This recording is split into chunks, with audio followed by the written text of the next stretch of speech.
So hello and welcome to our NUS Business School e-Open House live panel.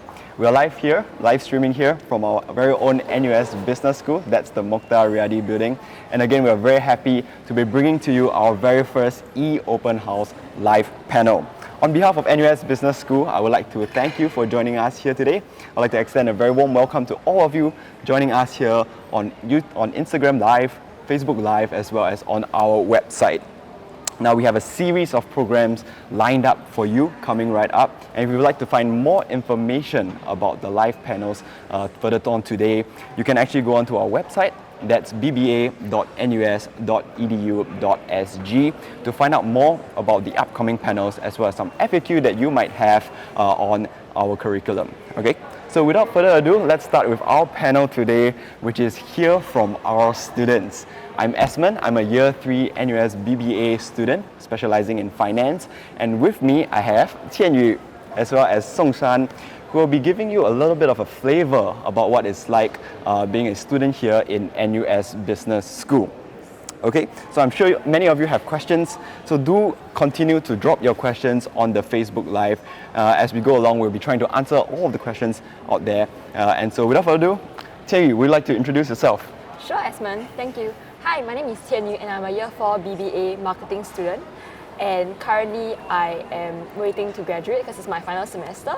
And I'm happy to take any questions in regards to any programs that you'd like to know, as well as like residential life on campus.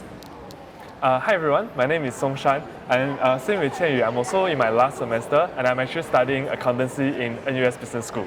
So I have actually gone to overseas exchange and also NUS overseas college programs. So if you have any questions regarding that, I'll be very happy to help you. Great, thank you so much for that introduction. So let's jump straight into the questions. So first question for you guys, what made you choose business or accountancy? So Tianyu, you would like to start first? Sure. Well, I chose business school because of like the vibrancy that this course provides. So if you look at like our other courses in university or even like JC and secondary school courses, what we see here is that there are many like theoretical views on like how we should approach problems. And I wanted to have like a more vibrant and like more dynamic approach to different things. And I thought business school was something that I wanted to pursue because it really gave me many perspectives of what is happening around the world. Like we learn not only about marketing but also like finance and even like political and world views that I really enjoy. And that's why I chose business school as well. I see. What about yourself, Songshan? Yes, so actually I've always been interested in business and how to run a business even before university days. So choosing business was kind of a natural choice for me. But more specifically, I chose accountancy because I wanted to have a mixed experience of marrying theoretical knowledge versus industrial knowledge. So accountancy will give me the exposure I need in order to understand some of the real applicable knowledges that we learn in school, right? I see. That was one of the main rationale why I chose accountancy in business school as well. I see, got it. So how has the NUS Business School experience been like for you guys? Well, yeah, go ahead. Thank you. So the NUS Business School life has been actually really fulfilling for myself because I actually immerse myself in the many opportunities that the school provides for me.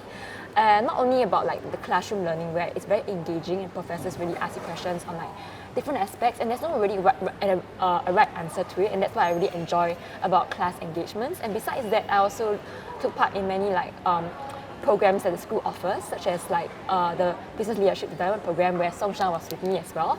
And I also took part in many case competitions that really enhanced my knowledge about how it is out there in the business world and how I can really position myself for the future. Yeah. Right. I share with what you have said, and I think business school has so much opportunities that no matter what kind of aspirations you have as a student, you'll be able to explore your preference and your thinking, right? So I think a lot of it has to do with knowing what you want and exploring in that direction. So for myself, I actually had a very wonderful opportunity to go for 1 year overseas college program in NUS, and that was a large part of my college days. I see. That's very exciting. So actually, what are some of the most memorable experiences that you have had here? I think you've covered a bit about your experience here. So what is one or two of the most memorable things that you remember from your years here at NUS Business School? Right. So for myself, I actually feel that the most memorable experience for me was actually like in year 3 and year 4 because I really like push myself out there and like look at different opportunities that I can position myself for in the future. And my career in the future will be like as a brand management associate. So what I thought was how about I really like challenge myself and look at like the different opportunities out there. And currently I run the marketing club in NUS, and I think that's a very good opportunity because it's new and it's something that is sort of like a baby to me, like like growing the club and like look at how can we really prepare like marketing students for the future and look at how can we value at the school as well as the community. And currently we have many engagements with like not only companies outside but also engagement with students on like teaching them some courses and skills for the future. Wow, that's amazing. That's amazing what you guys are doing. What about yourself, Sunsan? I think there's a lot of opportunities that we have all experienced.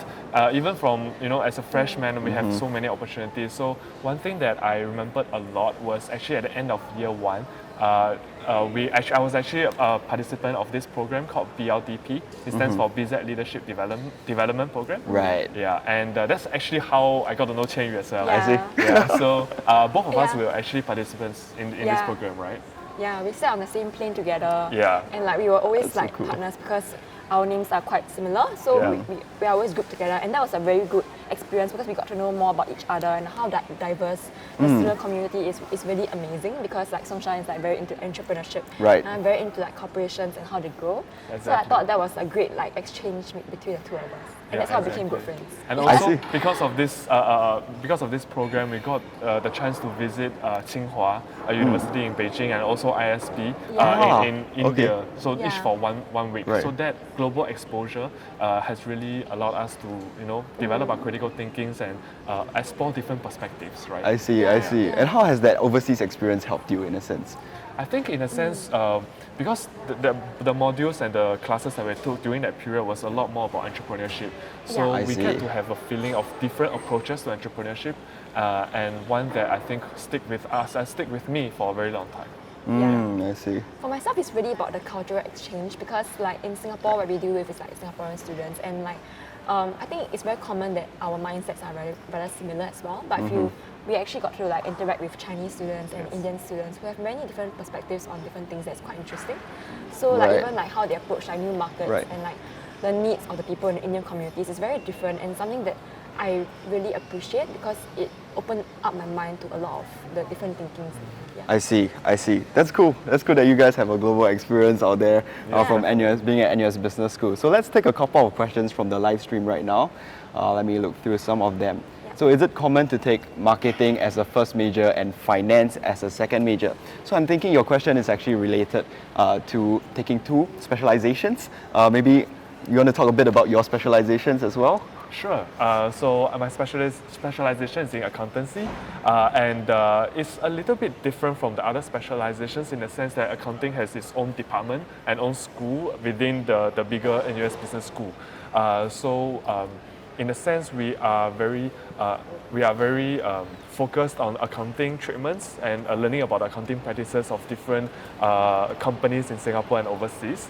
But at the same time, we also have opportunities to take common business school modules together. So for the first 2 years especially, that's where I took a lot of basic modules like marketing, management, leadership, and so on and so forth. Right. So it's not just about accounting, it's more of a holistic approach, I would say. I see. Interesting. Okay, sure. So our next question actually would be more in relation to what are the options of staying on campus. I understand that you guys actually stay on campus for at least a year. So maybe talk a bit about the experience, what it's like being staying on campus, essentially. Sure. Okay, so maybe I'll go first. So for myself, I stayed in Temasek Hall in my first year, and why I actually chose Temasek Hall was actually because of like the culture of Temasek. And I think many of your seniors might have told you that the culture of different like halls are very different, and I really enjoyed the Temasek culture because it's not only very family oriented, but it's also very into sports, which I'm very passionate about. So in Temasek, I actually joined many co-curricular activities, and some include basketball, road relay, dance, as well as business community. And that was something that was very interesting because I got to interact with people from different faculties as well. Like my hall actually had many people from the arts faculty as well as engineering faculties, and I think that was a great way of like having like cross faculty friends, and also really like it also built a lot of like tenacity in my like in my personality because I took part in many sports and it taught me a lot about sportsmanship. So Right. I think the hall culture is very vibrant, something that freshmen might want to experience, but I'm not sure how the residential college life will be like. So maybe Songshan can share with you more about his experience as well. Yeah, sure. So for the first 2 years, I actually lived in Utown under residential college program, which is Tembusu College. So the reason why I chose Tembusu College in particular was I was very interested in the different kind of courses that Tembusu College offers. So there's a difference between residential college and halls, right? So based on my understanding, residential college actually offers a lot of modules that you can take that's outside of your home faculty for us business. So all this intellectual rigor really attracted me to Tembusu College. And in fact, I think one of the modules I took was pretty interesting. It was called Gaming Life. It was in fact studying about how video games affect us in our daily life. And as part of that module, we actually had chances to play video games in class and discuss about how we interact with the video game and also with ourselves. So that kind of classes were really it brought a lot of different perspectives that we usually do not get, especially in business school. So that was one of the highlights that I had for my 2 years of Utown College program. I see. Wow, that sounds amazing. Sounds amazing. So we actually do have a question here about the similar topic, which is staying on campus. So Ling Ling is actually asking, is it difficult to get a room in hall? Because I heard it's quite competitive, as not many students get to stay in hall. So maybe talk about how the process was like for you applying to join hall, if you remember. Right. I think the halls, there is definitely limited spacing, but I think you should all should go for it anyways because it's a really good opportunity, and even there's a phase 1 and phase 2 application, so you don't have to worry that you don't get in the first time. You can try again. And I think building a portfolio, maybe you can say why you want to join this hall so much, and maybe some passions as well as hobbies or even competencies that you have that will really maximize your chances of staying on halls as well. So I think with regards to the limited capacity, don't worry about it, just give it a best shot and I'm sure it will come to you.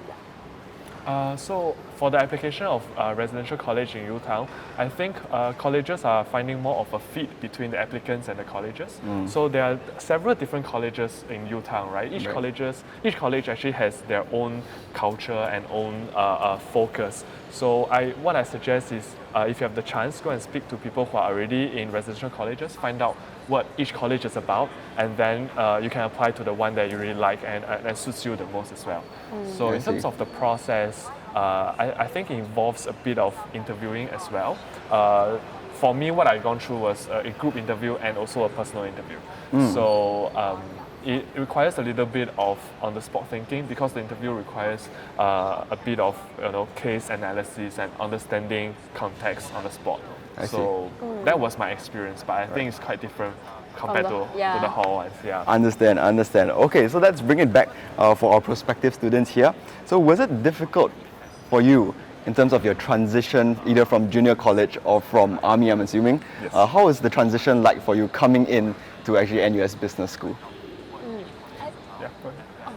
I think the transition for myself was a bit difficult at the beginning because the pedagogy in NUS Business School is very different from how we experience in JC or polytechnics. So how the pedagogy works in NUS is that there's a mix of tutorials as well as seminar classes, and maybe something that most students might face challenges with regards to business school would be class participation, where you have to really constantly engage your professor so that it can enhance your learning. So at a point in time for myself, the most difficulty I faced was with regards to asking questions, and I think that's not many Singaporean students face because we are more theoretical in nature. So I think that's a great stepping stone because although it's difficult, but it really enhanced my learning and really pushed me to become a more confident individual. So I think it is difficult, but as you slowly interact more with your professors as well as get help from your peers as well as seniors, I think that's something that I tapped on to actually overcome my fears and become more confident. Yeah. Right. Songshan? So I guess for the guys, of course, we came out of NS, right, and joined university. So that transition, personally for me, was also not the easiest, but I Yeah. wouldn't say it's difficult as well, because I think NUS has equipped us with a lot of different platforms and tools for us to transition into university, right? Yeah. So, for example, the first semester of grade 3, back then it was a semester Right. of grade 3 scheme really helped. So in a Yeah. sense, we have ample time to prepare ourselves for the intellectual requirements that's needed in taking classes and all that. Yeah. So that helped. And also NUS itself has a lot of different software tools, things like the learning management software, timetable management software. So those stuff also helped a lot. So Right. in general, the transition wasn't difficult. And of course, I have friends that change the corner as well. So that helped. Yeah, that's for sure. That's for sure. Yeah. Thank you for that. Okay, so let's go into a little bit more in depth about your in-class experience.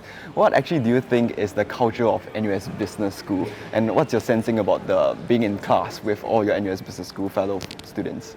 Right. I think maybe I can start this time. So Yeah. I think generally the classes here takes a very holistic approach, because we are not just encouraged to learn about the knowledge that we're supposed to learn in class, but at the same time, by going to class participation and other methods of learning, for example, flipped classrooms, Right. we actually develop a lot of formulation of our own opinion, and also articulation of our views.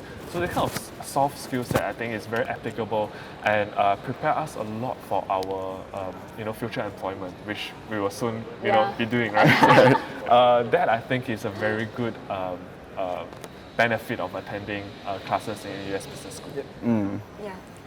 I think I like to echo what Right. Soshan has mentioned. I think it's a very good opportunity to actually equip us with the soft skills by actually attending these different kinds of formats of classes. And I mean, maybe for myself, what I found the most beneficial was actually listening to other people, other of my peers' viewpoints on certain issues that we discuss in class as well. Because traditionally we see classes being a very more of one-sided. So teachers will tell us the theories about different viewpoints, but now we have even more dynamism in our classes. Right. So we can discuss viewpoints not just among teachers and students, but also among students ourselves, and that really Right. enhances our opinions on certain matters. I see. Got it. So actually, we have a question on our Facebook Live here. Again, please continue sending in your questions if you have any. We'll try our best to answer the questions as much as possible. So this question actually is very apt for this particular panel. We have a student from BAC, so accounting, as well as from business school, from the business curriculum. So how much of the content actually overlaps for BBA as well as BAC? Do you know rough weightage for that, or how much of it actually overlaps? So maybe I can start. So I think that's a very good question, by the way. As I've mentioned earlier on, the first 2 years is more of a general education for BAC students. So in the first 2 years, we take a lot of common modules together with students from other specializations. In fact, we only dive in pretty much deep at the end of year 2 or at the start of year 3 into accounting. So I would say the last 2 years, year 3 and year 4, were mainly accounting modules, which actually, if you look at it, is a very nice progression, because we start off with learning about the basic understanding of business world, in terms of marketing, human capital management, so on and so forth, and then we dive into our specialization, which is accountancy. I see. Yeah. So, in regards to the overlap, I think what Songshan has mentioned, the number of modules actually, I wouldn't say it's many, maybe more of the other, the general understanding of how business works. Right. That will be something that's overlapping. For example, your business analytics, that's how you learn how to optimize certain decisions that business makers have to do, and as well as maybe basic accounting knowledge that everyone will need to know, because we are entering the business world. But that will be of only maybe 10 modules, or 10 to 15 modules that it will be packed into your first 2 semesters, and after that we'll go on to actually fulfilling our specialization requirements. And I think the progression is very good, as what Songshan has mentioned. I see. Okay, thank you for that. So we're running out of time. Let me just do one last question. So in brief 2-3 sentences, can you tell us, or can you give our prospective students some tips before coming into NUS Business School? Well, I would say that throw yourself out there. Talk to people who have already gone through this process. Talk to seniors, your teachers, people that can potentially give you valuable advice. So the bottom line is understand what you want to do in the future, and try to start from there. So I think don't be afraid to start with something that is pretty unique and nobody else has gone into, and just, I guess, follow your heart. I see. Yeah. Can you? I think, just start with an open mind and like go towards your dreams. Like, don't be afraid of trying new things and really expose yourself out there to different programs that NUS has to offer, so that to grow yourself more holistically. Yeah. Okay. Cool, thank you so much for that. Thank so with you. that, we've run out of time as well for this particular panel. Again, we have a series of programs lined up for you coming right after this. So feel free to check out our website as well, where you can actually find the program schedule, as well as a couple of FAQs that you might have coming into this particular live panel. Again, the website is vba.nus.edu.sg. So we look forward to having your admissions and seeing you on the website and the live stream again. So thank you so much, and I would like to thank my panelists as well. Thank you. Thank you. Thank you.